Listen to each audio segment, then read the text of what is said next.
Hello and welcome back, everybody, to the DanJohnUniversity.com podcast. I'm Dan John. Each and every week I sit down here and answer your questions.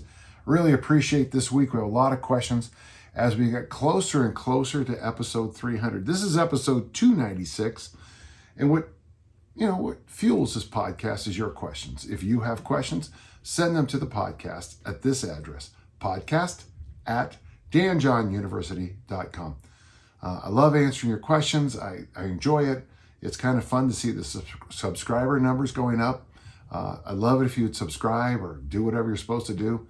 But let's get started because we have a good question. And I love the name of this person who's asking the question. The person's name is Dan. Lovely. He says this. Pavel talks about light, medium, and heavy days in Enter the Kettlebell with the best forward ever written. Humbly, I admit I wrote that. This idea really helps me to stay consistent with kettlebells because I knew some days were not going to be as hard as others throughout the week. That's an outstanding point. Pavel, of course, got that style because it is the tradition. If you read the books of Bob Hoffman, now, I don't know if Bob Hoffman, according to people who knew him, who correspond with me, ever had an original idea in his head, but he was really good at marketing other people's ideas. That was mean, and I apologize. But generally, that idea of Monday being maybe the medium day, Wednesday, the light day, and Friday or Saturday, very often Saturday being the heavy day, was consistent for a long time in our lifting world. He says this, can you talk about programming light, medium, heavy days to waive the load in some of your programming? Has this idea influenced any of your training or as a coach? Well, of course, what influenced me more was the work of my college coach, Coach Ralph Mon, Utah State University, who was wounded at the Battle of the Bulge and played professional football and made the Olympic team as a hammer thrower. And as I always joke, other than that, what did he do? Great man. And a couple of things that I'll mix Bob Hoffman and Ralph Mon a little bit. Coach Mon's biggest insight for me was that if we were competing on Saturday, Thursday was the easy day. And I still keep that in my training. We call it Tonic Thursday. I just don't push people at all on Thursdays. Thursdays has been my day of mobility. And if you're going to do foam rolling, that's Thursday. If you're going to do that really long sauna with that skin rub or whatever whatever you decide to do, that's Thursday. Thursday is the one of my athletes likes a term I use. I told her Thursday is meditation day. Okay, it's the day to slow down because Saturday traditionally in track and field when I was coming up was the day of track meets. Now, of course, now track meets are 4-day events, 5-day events, 2-week events.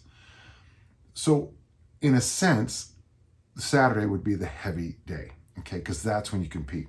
For most of my listeners who are usually, when we look at our demographics, we know that most of you, have real jobs and real lives. And so Saturday as a heavy day works great because that may be the one day of the week where you don't have to get up at 6, drop the kids off, have a 2-hour commute and all the other stuff that goes on.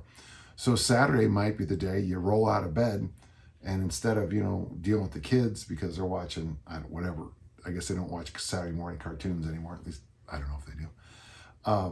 You can get a chance to get a good, long, strong workout in. The reason I always like Monday as the medium day, at least in my training experience. We go medium, light, heavy, medium, light, heavy.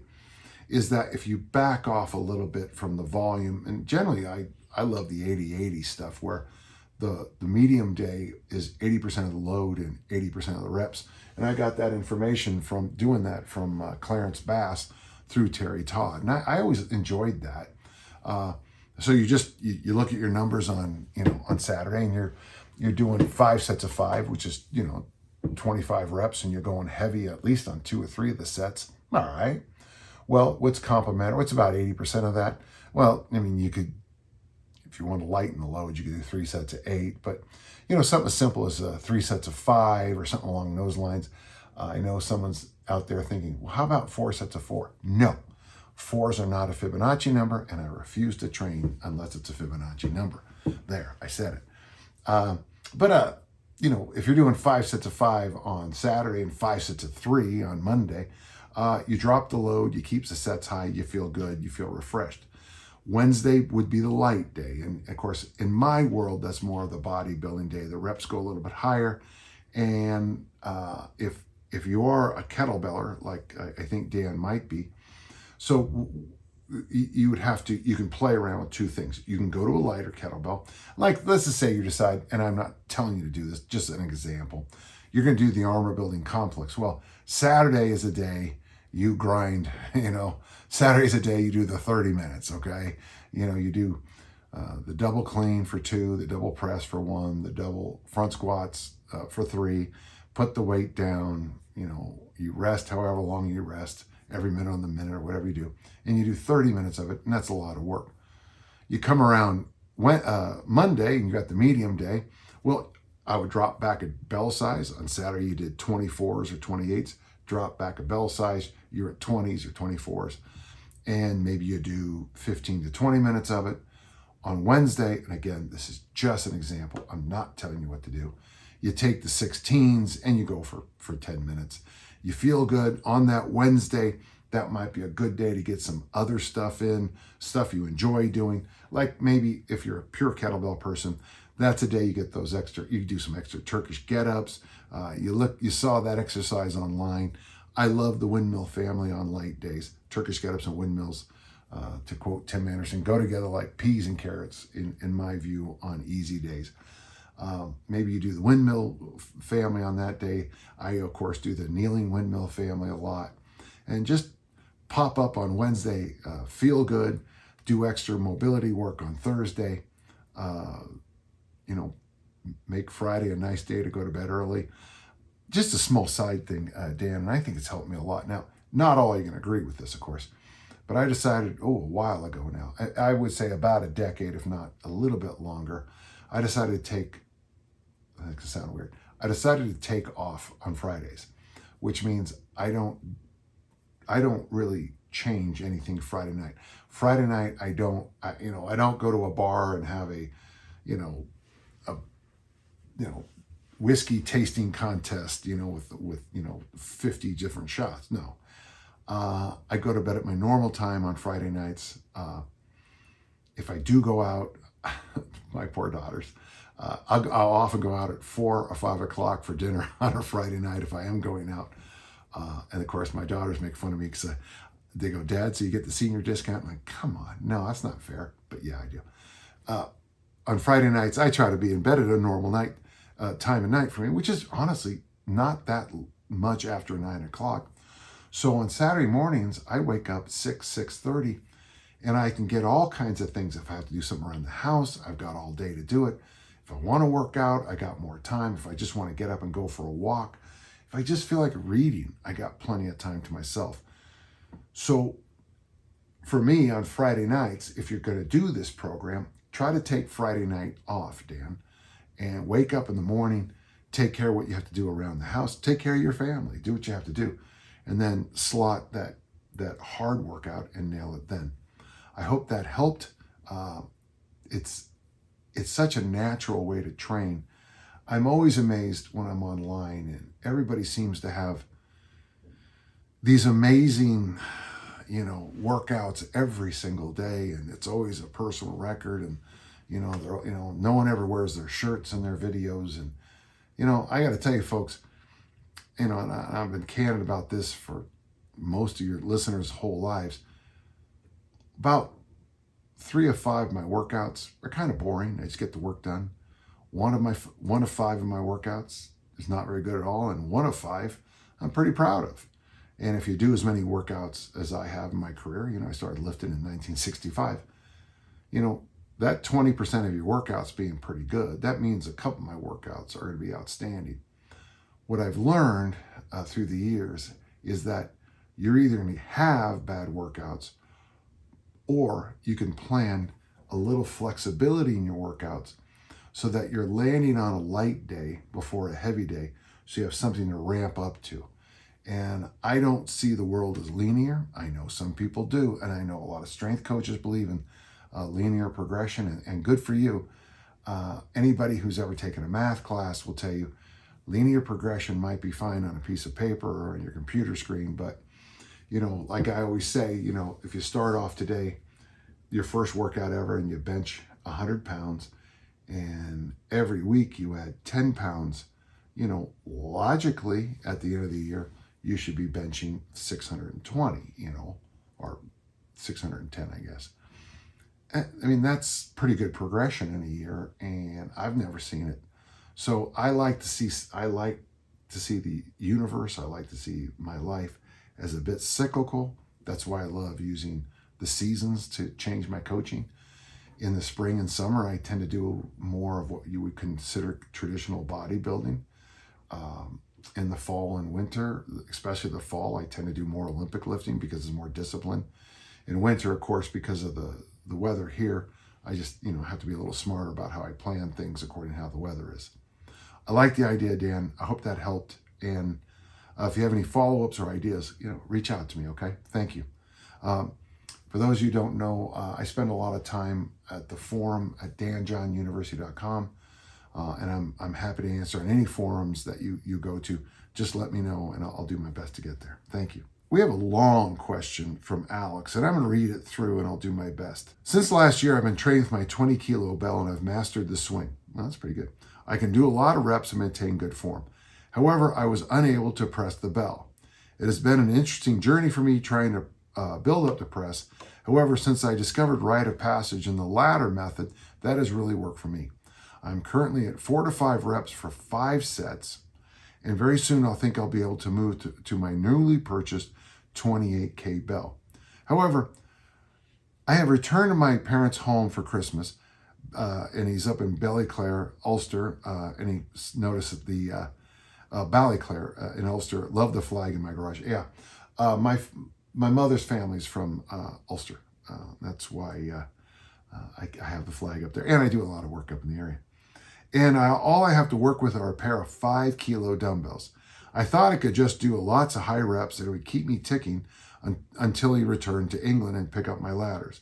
My simple guess was that if I can press the 20 for 4 to 5 reps, and then he has a math equation here, then this should be the same as doing 16 to 20 reps of the Arnold press with my 5. To my shock, I found I could do no more than 12 reps before the burn became unbearable. I could knock out 5 sets of 12 and then some lower rep sets to get to a total of 100 reps. My question is, why doesn't it scale linearly? Alex, I'm loving this question, but a little bit of me wants to smile because I hear this nonsense constantly, especially from the people who did the workout that shall not be named. How is it possible at 12 reps with 1/4 of the weight is so hard? Is this just moving from me? And he has some energy stuff that, trust me, if you understand, like I was taught at the Olympic Training Center back in 1984, if the brain was so simple you could understand it, you'd be so simple you wouldn't care. I think that way about fuel for muscles.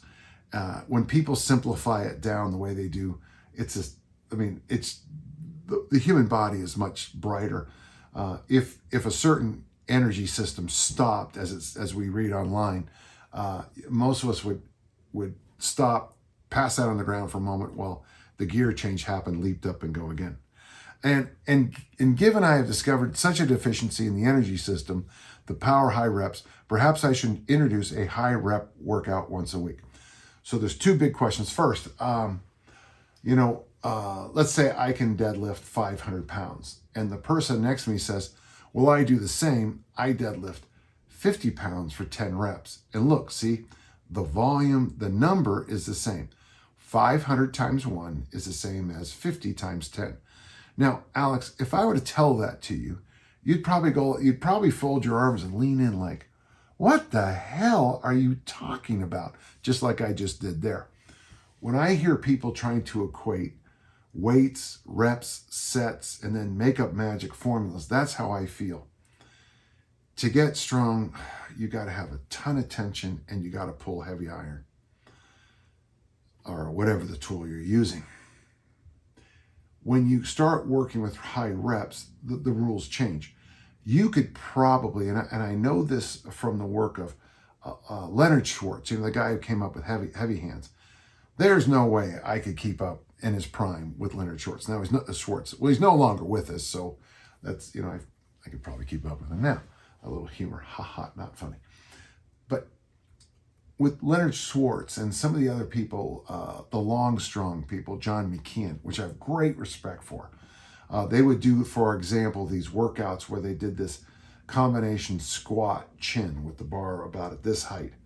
And, John, I think, claimed that Leonard got up to 1,000 reps on it. Well, I can't do that, but there's a real good chance Leonard couldn't, clean and press 200 pounds, say. So once you go down the endurance road, things do change. There's people online that will do these clean and presses, and I've heard they do hundreds of reps with like just 10-pound dumbbells. So it almost looks like like you're walking. You stand there, clean, press, clean. It becomes a seesaw clean press, and you can get up to, say, 1,000 reps with 10 pounds. There's no way either of us could match that. Okay, that is just a lot of reps. If I train for a long time, say 4 or 5 years, I still don't think I could do it. I would be so bored. But having said that, to finish the point, once we got up to that 1,000 reps with 10 reps, and then we slide over and, Mike Warren Brown comes over to train with me, and we slap, 135 on the military press for a warm-up, I might walk over and get pinned what used to be my warm-up weight. You're on something that's another point that I just want to make before I close. I know I have to answer the question, but to get your press up, you have to press. Pressers press, squatters squat. That's how you get those numbers up. With the armor building formula, we got the press day and we got that armor building complex day. You do a lot of squats on the armor building complex day. You do a lot of presses on the press days. That's how you improve those lifts, and that's where you get that great hypertrophy from them after. Finally, you have a good question here, and I like this question the most. He said, once he figured out that he had a deficiency in one of his energy systems, should you do higher rep workouts once a week? And it comes back to the question I just answered, but now if this becomes a short, it'll be different. But that's why in the great tradition, we have a heavy day once a week, a medium day, and a light day. If you're a kettlebell person, the light day can easily be the high rep day. The medium day would be, medium and medium, and the heavy day, heavier bells with less reps. So yeah, I think there's always value in keeping some high reps around. I know that high reps don't do a ton for pure, absolute strength. Now, there's always exceptions. And I'm sure there are people that you've heard of who got freakishly strong doing high reps of something and nothing else. But that's generally outliers. I was with a friend of mine this week, and he's 7'4", and my daughter's about 5 foot. And it's the old thing about how you explain the Gaussian or Gaussian curve. If I say the sum total of two people walking down the street is 12 feet, most of us would naturally say they were both 6 foot. So 6 foot and 6 foot. Now, if my daughter is with my friend, 5 foot and 7 foot, their total gets to 12 feet. But you'll notice you don't find a lot of 12 footers, and you find a lot less 5 foot men. I think on the planet, there's probably an 8 foot fully grown man, and there might be a 4 foot fully grown man, and that would still, but there's not a lot of that. And maybe in the history of the planet, there's been a 9 footer and a 3 footer. I don't know if there's ever been a 2 and a 10. So my point is, gentle listeners, there's always those outliers. Trust me, I have worked with kids. Don't forget, I had a 15-year-old bench 385. I had a 15-year-old bench 175 kilos. The kid was off. His wrists were as thick as both of mine. And he's an outlier. I've also had kids, I've worked with people in the National Basketball Association, who can reach up and grab the net. And I've also worked with people their goal was to make the strings on the net move. So you got one guy who can hold the net like this in a basketball hoop, and another person training so they can just swish the strings. There are outliers. So in your case, Alex, I think there's good logic for you to do some high rep presses, but what's going to keep your press going up is those heavy grinding presses. Keep some high reps in there, and the correct answer, as almost always in life, is both. Okay? Thank you. We got a question from Justin, and he says this: I've really been enjoying your YouTube shorts. Those are the shorts I wear when I'm on YouTube. They give me my Dan John fix while I wait for the weekend to listen to the full podcast. Well, thank you. This one, and he has the whole was in my feed, and I like the idea of going after the two standards: clean and press at body weight and snatch at body weight. That would be the Olympic barbell clean and press and the Olympic barbell snatch. I've recently been using the armor building formula with the barbell to go after the clean and press standard. I find for me at 42, still young, yeah, just a child, man. Justin, are you old enough to be online? The three movements of the ABF plus some mobility work and daily walks are all I need. But I like the idea of barbell snatching body weight. But the last time I snatched was with the workout that shall not be named many years ago. How would you go about incorporating snatch practice into ABF with a barbell? Maybe spend the free day of program 3 just practicing snatches and overhead squats. As often happens, which I love, Justin, is you answered your own question. If you're going to do the ABF with barbells and you move to, are you on program 3 or 4? It doesn't matter. But when you have that free day, doing the snatch workout would be a good idea. Frankly, I think it might be a better idea to go to danjohnuniversity.com and find those easy strength for Olympic lifting workouts. If you can, I have one variation that does 5 days a week with squat, snatches, and clean and press followed by a walk. I like that one too. But let's just stick with what you're doing. And I would suggest this. In your warm-ups for your armor building formula, this is just for you. But we have this complex I do with my collegiate throwers. Just do sets of 5 with this. So it's, and it can be, I would recommend light, but to warm up for those other 2 days, the days you do the clean and press, the front squat, that kind of, and it's the hard workout. I mean, I get it. I know it's hard. You probably just want to do the empty barbell with this at first. And if you move up to 10s or 2 10s or, whatever it is, it's going to be hard. So sets of 5. So Romanian snatch grip, Romanian deadlifts for 5, 5 hang snatches, 5 overhead squats, and 5 back squats. Do 1, 2, or 3 sets and slowly nudge that up. Maybe just do 1 or 2 for a couple of weeks, and then 2 and 3, and then see if you can do 3 for a week. And that little extra practice on that Monday and Friday, whatever, day 1 and day 3, might really help you a lot. Fun question. Snatch and body weight is something that I was able to do very early in my career. It was the third week after I learned how to at Olympic lift. First day I ever met Dick Notmeyer, said, "Good, you're lifting in 3 weeks in a meet." I'm like, well, okay, here we go. And I snatched body weight that first meet. But again, I was in an Olympic lifting gym, Olympic lifting 5 days a week with a bunch of other people. It's a standard. I just don't know if I could still do it. I've been close, but these old bones, 60 years in the weight room, are starting to accumulate. Boy, I hope that helped. And good luck. And I would like to know if you get that, okay? Because that's a good goal. We have a question from Tom. I am currently following the armor building formula for my clean, press, and squats in the winter. My question is for the spring. For whatever reason, I don't enjoy the snatch or get-ups, and I have never really focused on sprinting. I'm looking for what to program for those 3 months instead.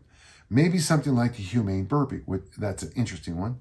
That has a ballistic as well as getting up and down off the ground. Any thoughts, or what would you suggest? I'm currently 45 and just looking for general fitness to be able to get out and continue to play basketball, baseball, hike, etc. with my sons as I age.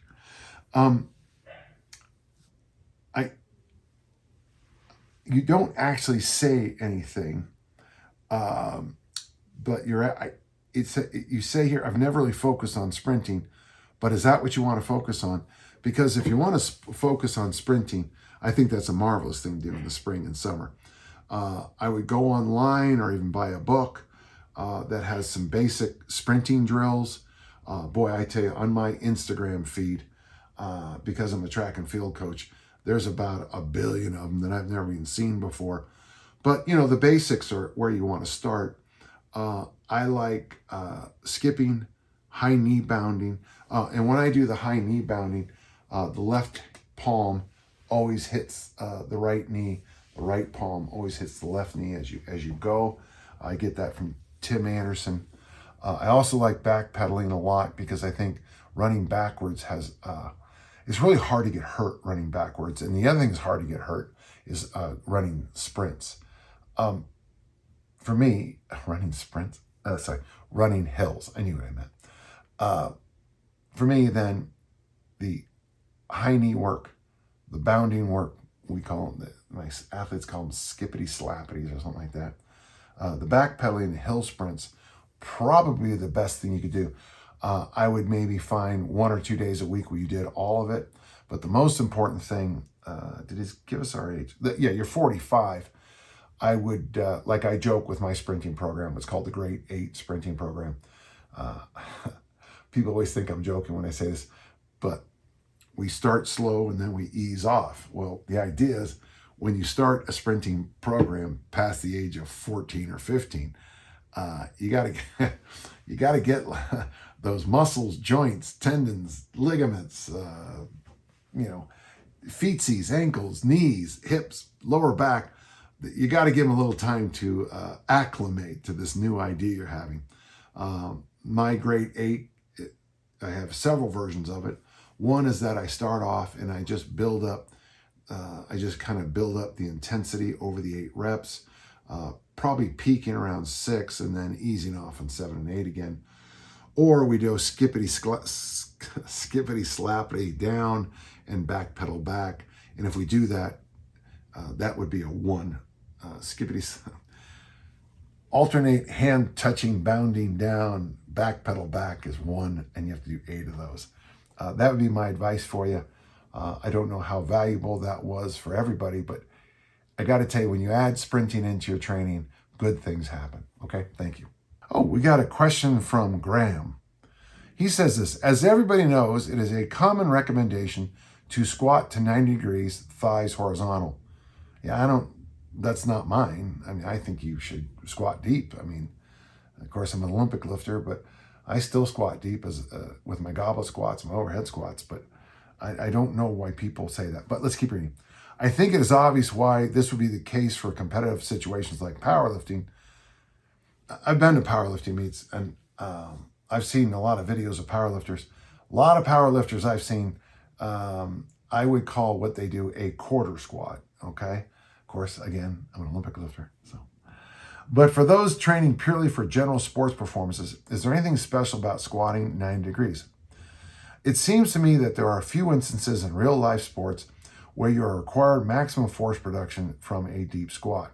Squatting to the depth required for a standing vertical jump feels like a real carryover, and of course it can be loaded heavier and heavier on the lower back and knees. However, I rarely see this recommended, so maybe I'm missing something.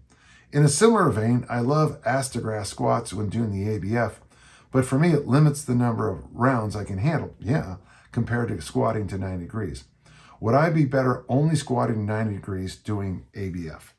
Well, this is a given from the kettlebell community. Increase your hinge, maintain your squat. So that's why I use Tim Anderson's rocking. We call it 6-point rocks in my gym.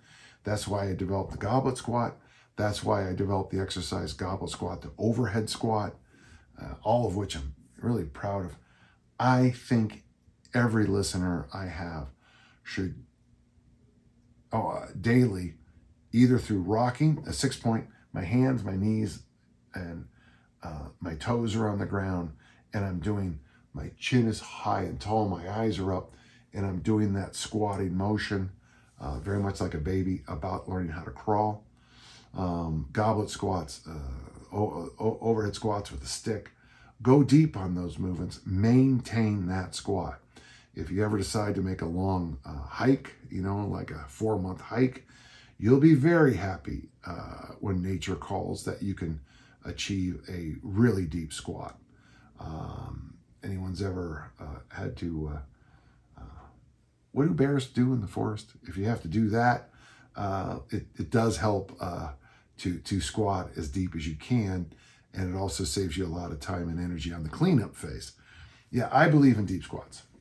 Now, if you're asking about things like doing quarter squats, my college coach, Coach Rothman, was a big believer in quarter squats. He loved the push press, the quarter squat, the power curl, which is a power clean with a curl grip, and the kneader press. That's that standing, kind of like almost like a incline bench press, where you snap the weight down, snap the weight out and pull it straight back. Great ab exercise. He loved those 4 exercises. The problem we have at, being Division I athletes, and I know here I am patting myself on the back again, but I was over 800 pounds on that exercise, and we are over 800 pounds on an exercise. The damage control, the risk to reward really starts to leap in here. So I'm a big believer that you should squat daily, either 6-point rocks, goblet squat, or whatever you think, deep, and then maintain that for as long as you can. I'm very proud of the fact that people come to my gym and see me squat deep, and they're always, they say, you have great mobility for someone. I'm almost 70, and and I think it's very important to keep your mobility as long. And I think, and I'm a little surprised you asked the question, Graham, because if you know my work, you know that my daily mobility too is to hang from a bar for 30 seconds and to sit at the bottom goblet squat for 30 seconds. It's what I believe, and I think my whole resume supports it. Okay, thank you. Okay, Scott asked a question. I'm a 55-year-old track coach. You know what makes me sad is he said track coach instead of track and field coach. I'm so disappointed. Scott says, I'm a 55-year-old track and field coach, and I've allowed myself to get detained. As I listened to episode 189, that's a while ago, you discussed Mark Wildman with positive reinforcement. Yeah, I like his work, yeah. You also mentioned men my age in a deconditioned state, not having the ability need to be explosive and develop speed due to age factors and atrophy. It made my head pop up as if you were talking directly to me. My glutes are gone, my posterior chain is atrophied, my calves are locking up, and my spine is paying the price. I'm a strength machine guy, Nautilus and Hammer. No offense, Scott, but that's part of the issue. That whole generation of you younger coaches who moved over to the machines, good for you, but when you're young and vigorous, 17 to 35, you should be doing snatches and cleans and learning how to do the lifts. I'll stop. I'm ranting. However, you and Mark have me excited about kettlebells. I really need to get started. You mentioned the need for a back to basics training and fundamentals. Please point me in the right direction. Well, Scott, I've written 2 books, one with Dragon Door, and of course the new one you can get over on Amazon, the Kettlebell Workout Companion. I've been a kettlebell instructor for nearly 20 years. I teach kettlebell certs constantly. Scott, you got to invest. You've got to invest in a kettlebell. You've got to invest in the materials. There's great threads in forums on kettlebells. There's a real nice subreddit called /kettlebell or kettlebells, one of the two. It's the one I post on. Great group of people. But I would, with gluteal amnesia, what you're telling me, and this lack of posterior chain, getting your leg extension, leg curl up is not going to hit the glutes. Getting your machine bench press is not going to help your posterior chain. Now, listen, if you got issues, you got issues. For the record, everyone listening, I'm a big fan of machine training. I go to the senior center a lot. I got a good friend, Merrill, who's 92. It's gonna be, and Merrill trains 3 days a week on machines, and he works hard. He swims every day. That's who I want to be.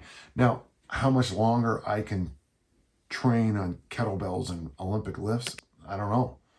But I'm really happy, 13 years older than you, that I'm still cleaning and snatching the Olympic bars, snatching and cleaning the kettlebells.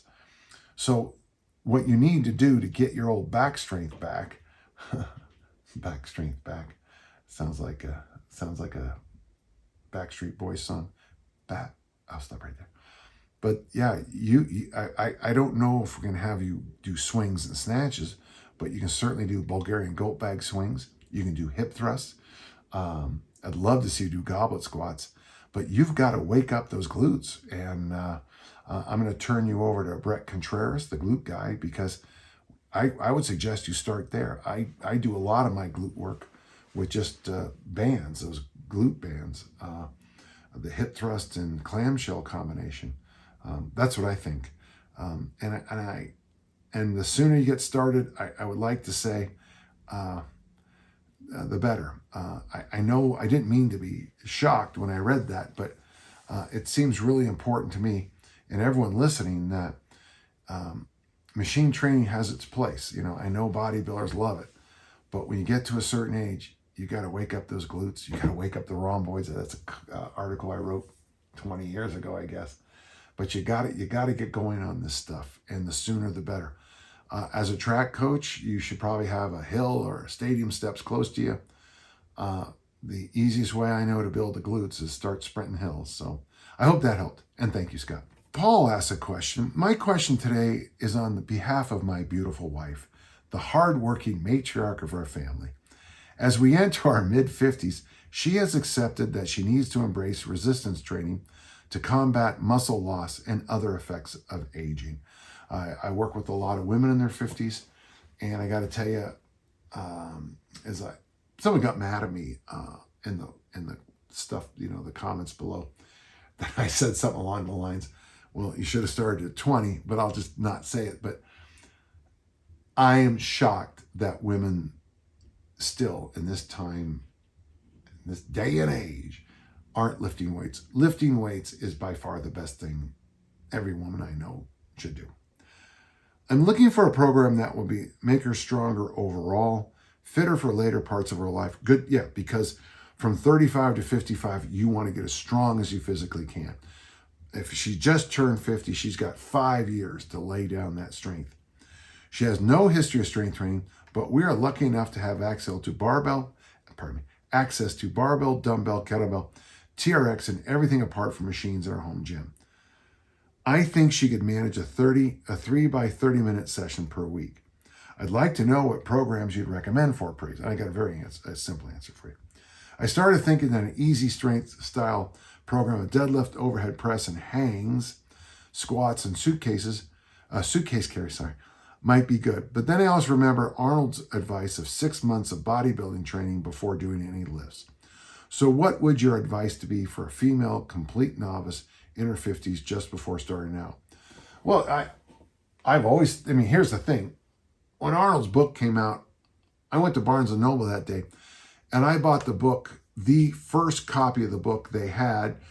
In fact, I remember clearly the person I bought it from said, I didn't even know this book was out. Right. I bought it the day it came out.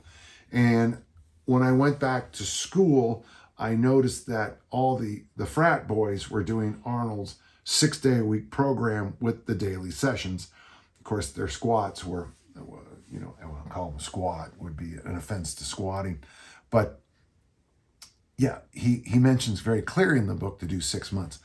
I think you're in a good place. See, the thing that's nice is you have a TRX, and if you have any glute loops, I would suggest if you're going to do the 3-day, one of the things I would suggest is that there are no rest periods. Every time you finish an exercise, you jump on the ground and let's just make up a number.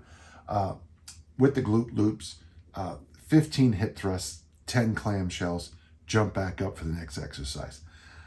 So with the TRX, you can do the whole family of planks. You can do the whole family of rows, the T's, the Y's, the I's. In my gym, we call them fat guy front levers. It's where you pull the weight down and you come to vertical like that. It's just a joke. You could even get her to start doing push-ups. You could do, you can do ab rollouts with a TRX. But if you do a set of T's, okay, you do a set of T's, okay? Boy, I feel my shoulders. Okay, why are you saying, I feel my shoulders? Boom, on the ground, 15 hip thrusts, 10 clamshells. The only barbell, kettlebell, only dumbbell or kettlebell exercise I want you to add soon is the goblet squat. So if you're doing all those hip thrusts and clamshells, you throw in 1, 2, 3 sets of goblet squats and just start off, be light, and this is the one she's going to complain the most about. And then, do some upper body work with the TRX. I like this idea of the 3 30-minute sessions, as long as we're getting up and down off the ground. That's how we start. It's body weight-ish with the TRX, the light goblet squat, and the hip thrust clamshell.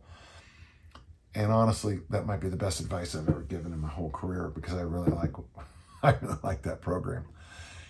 As she gets interested and as you get time, begin to add more exercises. If you're not a member of danjohnuniversity.com, sign up and go to the workout generator and plug in the equipment that I said to use. And it'll give you the sets, the reps, the exercises, and the options. And I think it's going to be great. Also, you can print it out and it looks good. You can also save it so you can come back and see progress. And my favorite thing about it, you can also scroll up and down and change the exercises to something more appropriate. All right, thank you.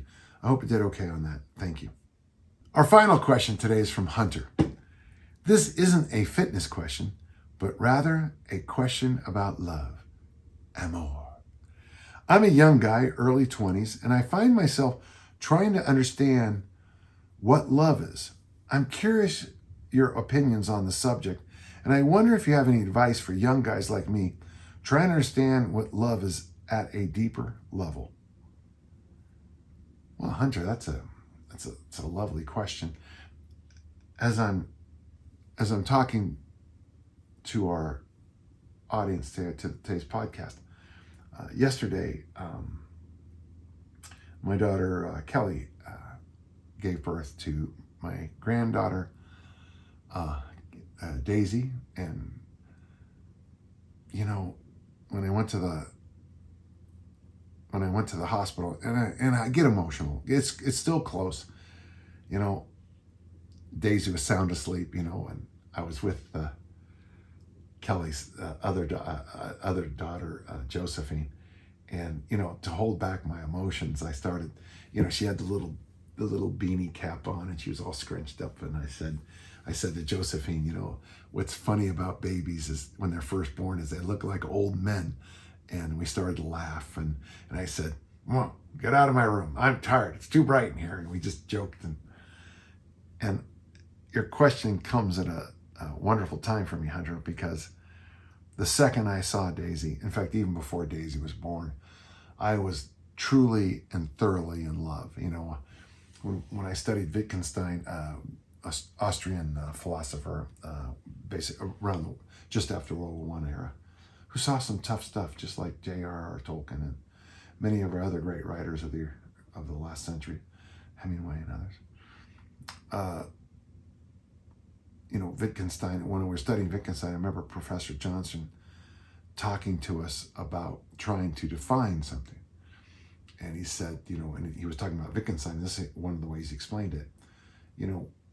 When you go through life, you're going to see a mom holding a newborn baby, and you don't walk up to a mom with a newborn baby and say, can you define love for me?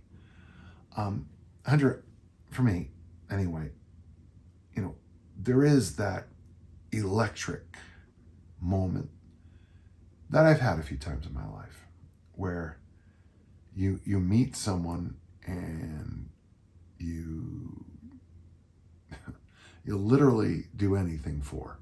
And to quote a late great friend of mine, Gabriel, he said, the problem with love is that you will follow love up a pig's ass. Sorry for swearing, gentle listener. But I always thought it's a good point, is that love makes you do great things. Love makes you do dumb things.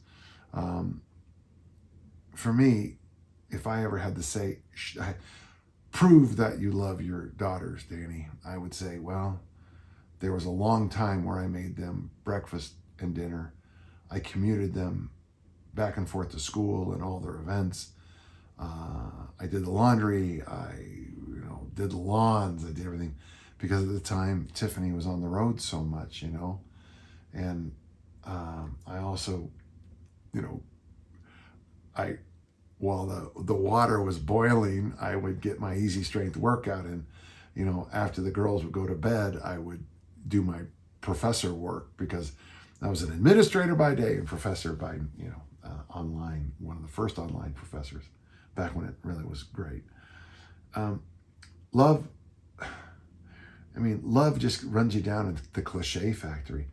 Love means never having to say you're sorry. That might be a nice line for a movie, but love makes you do dumb things. Love makes you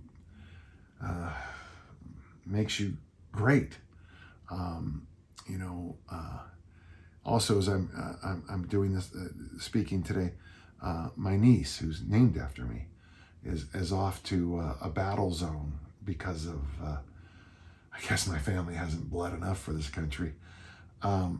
And, there is love of country, but you got to do more than just fly your flag behind your pickup truck that's, got 3 miles to the gallon, saying that you love somebody and then you talk terribly about them when they leave a room isn't love. Love's a tough one. The best thing I can tell any of you, especially you young people in the 20s, is make sure you've got your house in order before you bring somebody else into it. And I say this sometimes. If you want me to speak at your school, your high school, there'll be 10,000 phone calls after, because one of my bits of advice to high school kids is, I stole this one from Art Devaney, don't get fat. And the other piece of advice is stay out of debt, be debt free. Well, neither of those goes over well, but make sure you're taking care of yourself. Be debt free. Get your degrees. When it's time to graduate from high school, graduate from high school. When it's time to graduate from college, graduate from college. If you're supposed to fill out a form, fill out a form. Don't get in credit card debt. Don't do all these things. Take care of your hygiene. Don't walk around all day in wife beaters with zits on. Some of my friends who did the drugs with, they'd always wear wife beaters and their cystic acne showing. Take care of business. Be appropriate. Read good books. Go to cultural events. I go to I don't know, 2 or 3 times a month. I go to Utah Presents or Hot House West, both the things I sponsor. Know the arts. Prepare yourself for life. And life has an interesting way of bringing love to you. I don't always agree with some of the people I listen to online, but not long ago I heard somebody say that, if you're trying to, and the phrase they use, which just hurts my heart, if you're trying to pick up women, don't look needy. And I thought what was funny is because, and it's also in How I Met Your Mother, the TV show I like so much, Barney Stinson. But one of the things is that when you finally get yourself set in life, when you say, that's it, I'm swearing off love, that's when the universe cracks open the door. For those who didn't need to hear that, fine. But Hunter, if there's any follow-ups, I guess what I'm trying to say is take care of your health, take care of your fitness, take care of your career, take care of your education, take care of yourself culturally, spiritually, morally, financially, and the universe will pop open a door for you. Well, that was an interesting way to finish, and thank you, Hunter. Listen, each and every week I sit down and I answer your questions. If you have a question, and they range from the armor building formula to how to find love, please send them to me at this email address, podcast@danjohnuniversity.com. And until next time, let's all keep lifting and learning about love. Thank you all, and we'll see you again soon.